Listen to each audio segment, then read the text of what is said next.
श्री कृष्ण दोस्तों। अब हम पढ़ते हैं आगे की कहानी। जैसा कि मैंने बताया था आपको कि निर्मला अपनी बहन की विवाह के बाद ससुराल आ चुकी है, तो उसकी गोद में एक नन्ही सी बच्ची थी।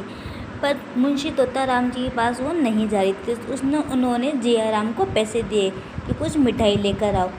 तो उधर से जियाराम ने कहा, हमारे खाने के तो लाले पड़ रहे और आप इसके लिए मिठाई मंगा रहे। तो ऐसे जियाराम और सियाराम दोनों को कहा तुम मिठाई लेकर आ जाओ, पर नहीं गए दोनों। तो बाद में खुद वकील साहब को जाना पड़ा मिठाई लेने के लिए। जब वो मिठाई लेकर आए तो दोनों ही भाई अपने अपने कमरे में चले गए। तब जियाराम ने उन्हें ताने दिए कि आपने मेरे भाई को मार डाला। वकील साहब ने कहा कि नहीं, वो जुगर के कारण मरा है, उसको किसी ने जहर नहीं दिया है। तो निर्मला आई, 2 दिन हुए उसको आए हुए, और जियाराम रात को उसके कमरे में आया, उसकी गहने की पेटी लेकर चला गया।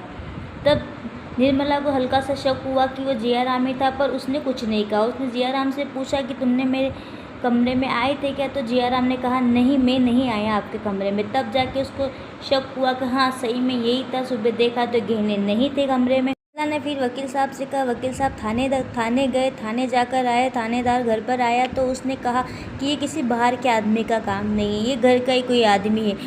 तो तब जाके सियाराम को बहुत दुख हुआ, बहुत पछताया कि मैंने ऐसा क्या कर डाला।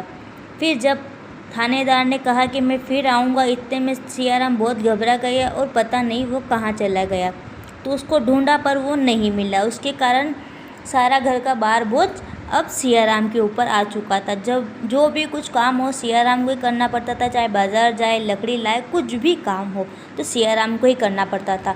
तो धीरे धीरे सियाराम भी इस काम से तंग आकर वो भी घर छोड़ के किसी साधु के साथ चला गया। तो ऐसे में वकील साहब उसको ढूंढने के लिए निकल गए। इतने में ही वकील साहब गए और थोड़े दिनों बाद ही निर्मला की तबीयत अचानक बहुत ख़राब हो गई। और निर्मला की तबीयत इतनी ख़राब हुई कि उसके पास पैसे भी नहीं थे।